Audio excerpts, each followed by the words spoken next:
boys have arrived. How you doing, you alright? Woo! Enjoy all the acts tonight. I am Dave Viney, that's Viney, V-I-N-E-Y, not Dave Vinyl, as I've been introduced at gigs before, which makes me sound like the world's shittest DJ. The North-South divide is real, never more so than when Mancunians are wandering lost around London. This is about the first gig I did in London with a poet called Vic Richard. It's called Manx for the Memories. Manx for the Memories, London. We came, we saw, we left in awe of your ability to say nothing on public transport. You see, up north, we need our transport banner. I have to know that code and hone it. Years spent training to know that if you say sorry, mate, I say no worries, mate. And I'm not trying to widen the north-south divide. It's not tomato, tomato. You say potato, I say, in what context? But maybe the next time you make eye contact on the tube, smile and hope that they don't kill you. Manx for the Memories, London. We laughed, we cried, we tried to act cool, and we paid for a pint. How much? Obviously because we don't take ourselves too seriously and because we're thrifty, not because we're tight. Chris says the tube at night's a different beast. Air at least 2 times the legal limit. In it to win it first to the finish line. Mine switched off because we want you reminding you're in a tin can full of farts, right? Says the art of the zombie stare is alive and well. Meanwhile, in a flat in Camberwell, a half-cut Mancunian's engaged in conversation about hip-hop. Stop. Wanker time. Pissed on a mix of the office cheapest lager rather than see sense. He suggests that the best course of action, setting aside the fact that he's from Stretford and that the mean streets of LA's Compton, would be to lay his poetry down over some fat beats. That's fat. P-H-A-T. Sounds less P. Diddy, more Diddy. Did he really? Will the real Snoop Doggy dickhead please stand up? Ketamine, it's not like that methamphetamine. How can I be standing over me? Oh, what the fuck is happening? Vic Rick looks like he's been partying with Mark E. Smith, Sean Ryder and John Cooper Clarke. Face parked on a chair seat, kneeling on the floor in a position I'm going to call wrecked poet Tetris. Manx for the Memories, London. We got wrecked, we recovered by getting wrecked. In retrospect, we would have been ambassadors, acted more evolved, stayed on 2 feet, not all fours and arseholes. But you had pubs that folded into clubs that folded into pubs that folded into another dimension. Another dimension. Another dimension. Cheers. Woo!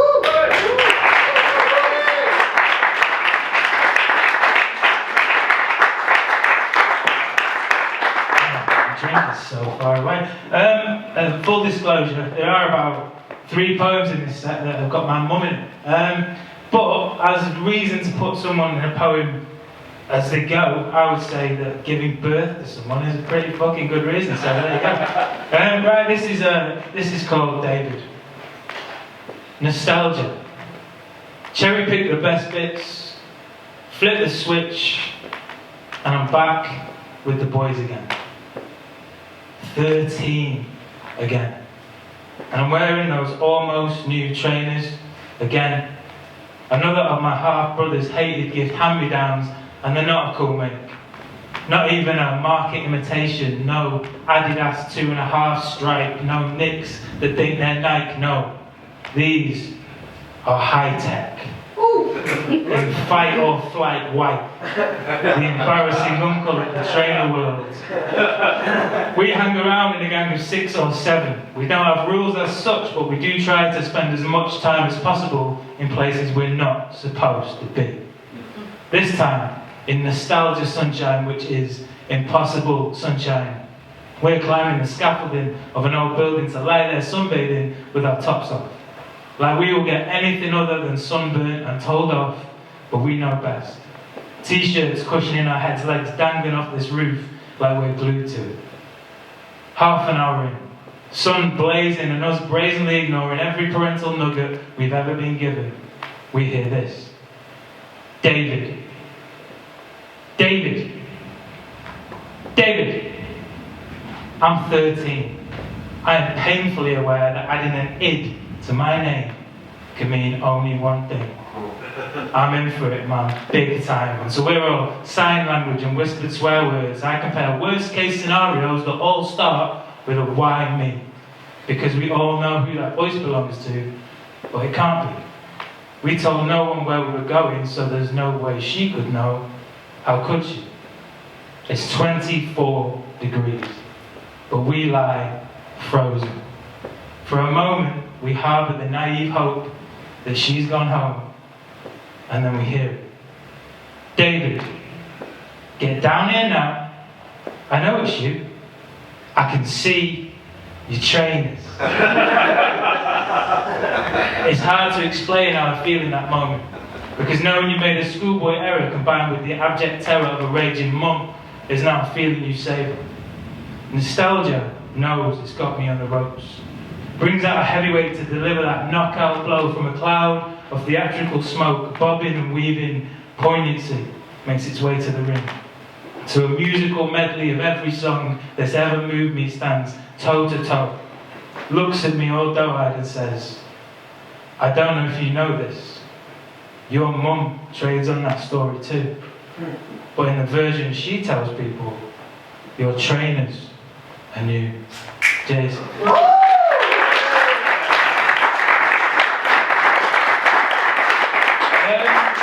I never usually read shit, but this is a rewrite, and I'm going to have to actually wait a minute. And I'm going to need this. Shit.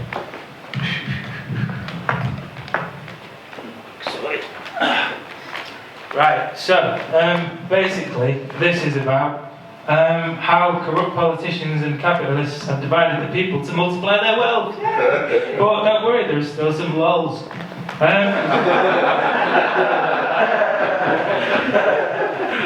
Warning, this is a partly political broadcast. Due to increasing division within communities over Brexit and which political party you support, it is now entirely plausible to hate your friends. Yes, you will hate your friends, but you will not act like you hate your friends because they are your friends and you've known them for like forever and you love them, but you hate them. Well, you don't hate them. It's just that sometimes when they talk, you find yourself retching at the putrid stench of the bile that flows like toxic waste from the distended rectum where their face used to be. But you remember when they had a face, and that you liked that face, and that good things came out of that face.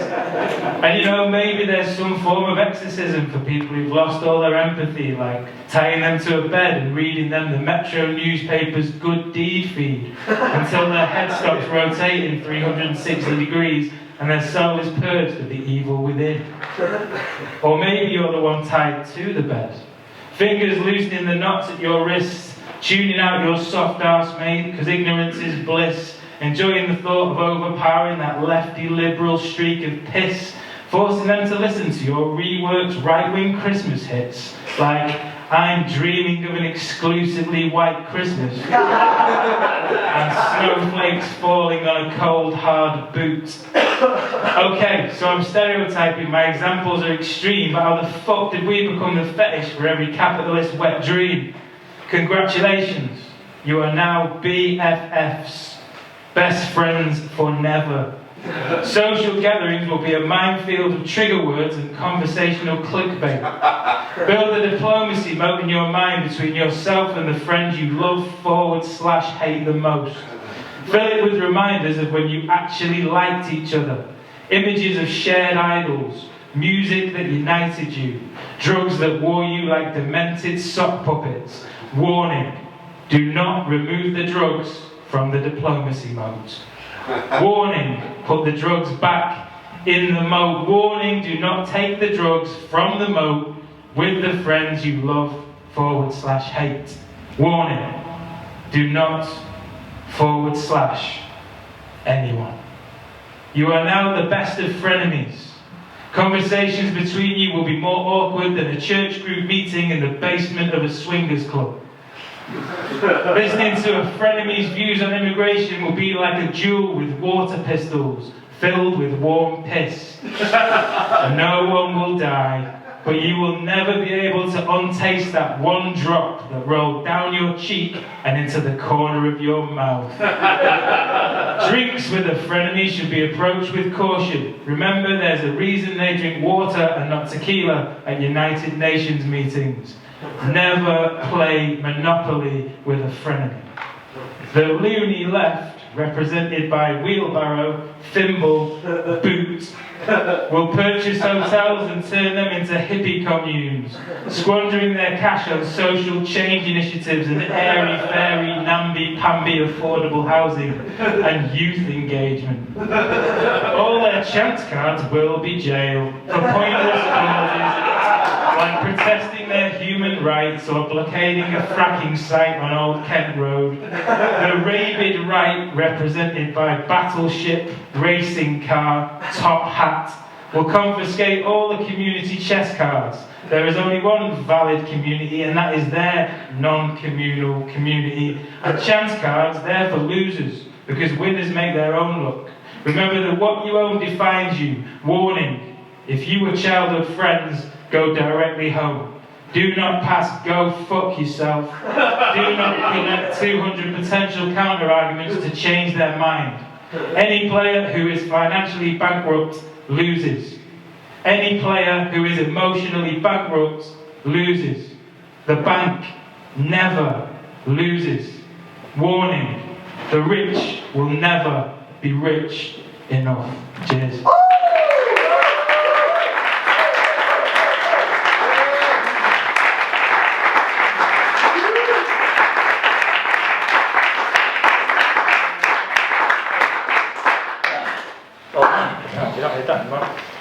Okay, cheers. Right, this is about.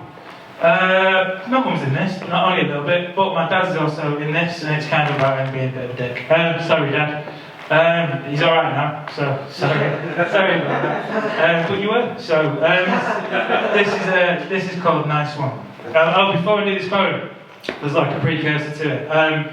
Some of you won't know this, but when I was a kid, there was a time when people thought that the best way to exit a vehicle in the instance of an accident was through the windscreen.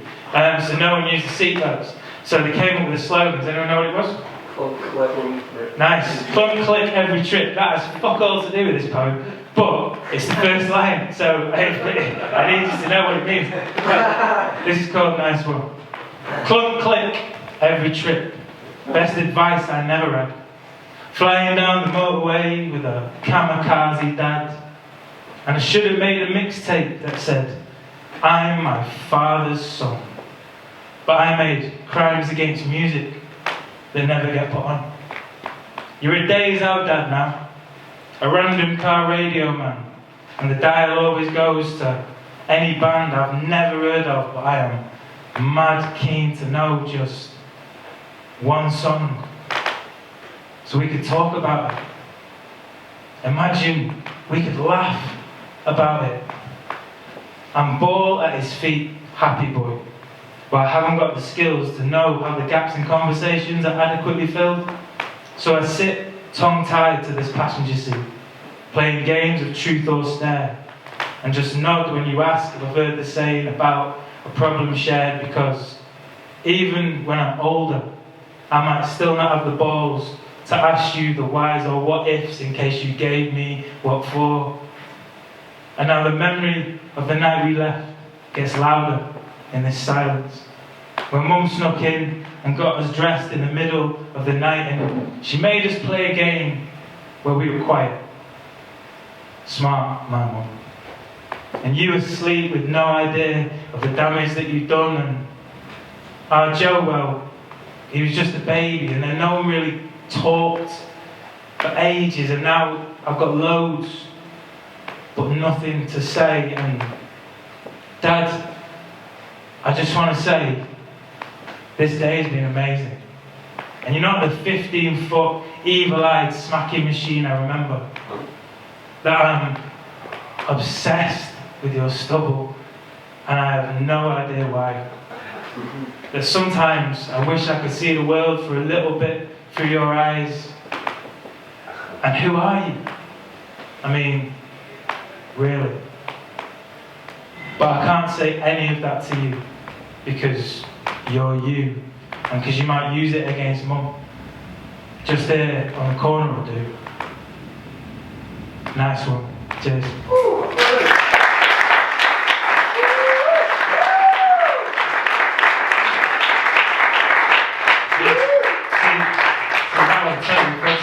But you know, I never said I'd make you laugh every time. I'm a poet, my job is to make you connect and connect with you in some way. And you know, if somehow that awakens some deep-seated sadness within you that ruins your night, then I've done a fucking great job. I'm sure you're all familiar with product placement. I do have a book with me to sell, a few books. They are £10 or 2 for 20 if you like a bargain. But you get, it's not a pamphlet, you know, it's a pretty big book. You get a lot of book for your book. I wish my teeth was that. Right, I'm gonna read one from the book now.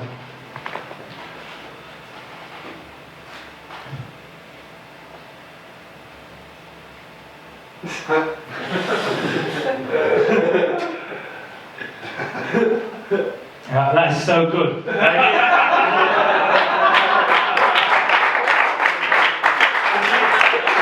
you want to read that, all you've got to do is just buy this book. It's really that simple. I grew up in a place, a leafy suburb of Manchester called Stratford. I don't know if any of you've heard of it. It's picture postcard. If the picture is a drunk fighting a pigeon, and the postcard's got a corner missing where it's been used for a roach. It's the kind of place where the council take the glass out of the bus stops just to cut out the middleman. And Stretford's always refused to be gentrified, but Stretford's sandwiched between two places that desperately want to be gentrified. On one side, you've got Chorlton, where it's not enough to be 100% human organic organism. You have to be at least 70% kale. You think they're turning their noses about you, sniffing for kale. That's what they are. And then on the other side, you've got the failed gentrification experiment that is Urmston, where you can now get glassed by 16 different types of craft ale. It's like the Wild West of gentrification. Big bales of kale just flowing down High Street, you know, unkempt beards as far as the eye can see.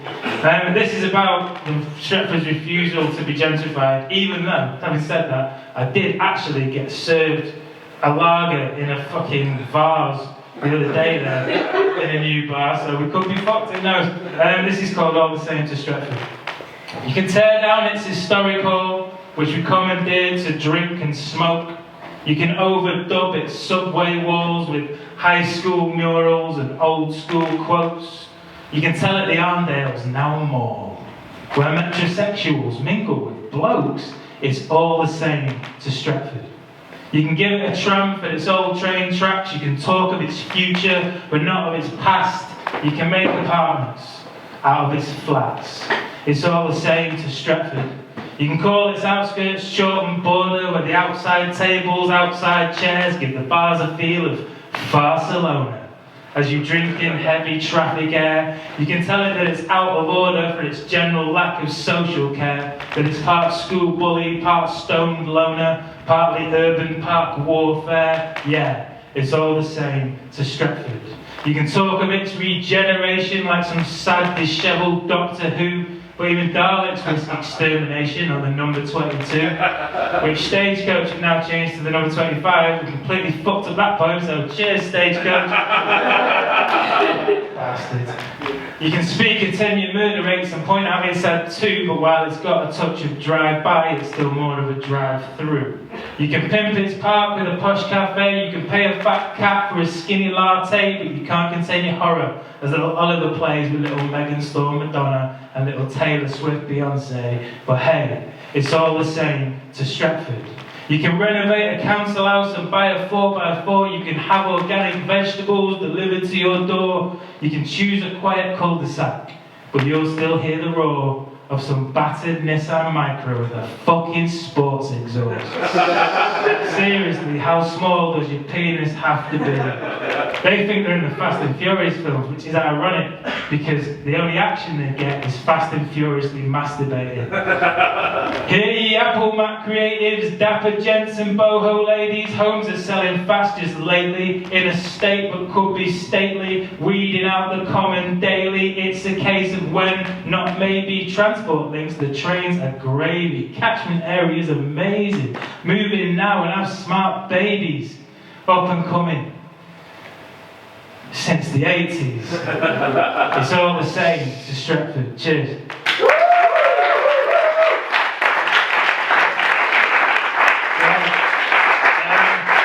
I'm going to finish on this one. This is a true story. And it's about torturing your younger siblings, which I think is your job if you're an older sibling, and that's fair. And trying to pull the wool over your mum's eyes because mums know. And you might know they know. But they know you know they know. You know? You know. This is called Don't Try This at Home. Is that leather? It looks like leather. It can't be leather. We can't afford leather. It better not be leather. Whether it's leather or not is irrelevant now. Because in quarter of an hour, Mum gets home. And we're going to get leathered. Little brother's wearing a 1,000-yard stare, dwarfed by Mum's favourite armchair, pale, like Skeletor pales in comparison to Mum when she's on one. That's the problem with dares. It never ends there. Single dare becomes double dare. Double dare becomes triple dare, and then before you know it, quadruple dare. It means I dare you times 4. Yeah, well, I quint. You don't know, neither do you, idiot. Anyway, I dare you more. That was 4:30. Fast forward to 20 to 5, and I've transformed from 12-year-old Mancunian Muppet Dave Viney into 12-year-old Mancunian mercenary Dave Rambo.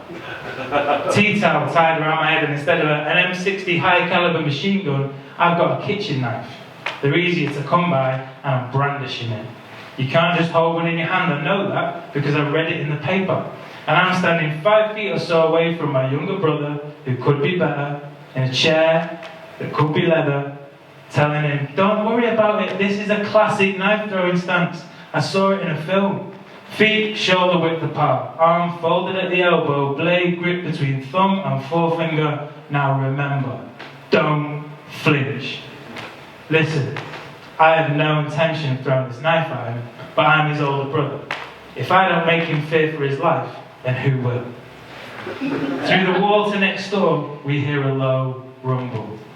He hears next door's tumble dryer. I hear a drum roll. Arm arcs downward, double speed. Me, sweat on. Him, spot on impersonation of Deirdre Barlow during a particularly intense row with Ken. All bulging eyeballs and neck veins, and then the unthinkable happens. Not Ken and Deirdre having make-up sex, shame on you. The knife slips out of my grip, too quick for quick thinking, blink and you'll miss him flinching, and me, closing my eyes, saying my first prayer since primary school. Eyes screwed tight. Unscrew left, unscrew right. No knife at first sight. Health check. Face traumatized. Neck, shoulders rigid, arms twitching, torso, legs, disco. Overall prognosis, therapy. So where is he hiding this knife? Little brother stands, legs bambified, walks 4 feet as fawn, leans on a wall and lets out a loud non-punctured lungful of WTF. That's what the flip, he's only 7. His lust for life is just beginning, but I know my life is finished. Mum gets home in 10 minutes, and though neither of us wants to admit it, there is definitely a kitchen knife sticking out of her favourite chair. I beg the clock to stop ticking, but it's just the clock. I beg the sun to stay out, but it's getting dark. I have one plan. Run away and live in the park. Little brother's not listening, he's still in shock. I hear a key being turned in the front door lock. Cheers, you've been nice, thank you very much.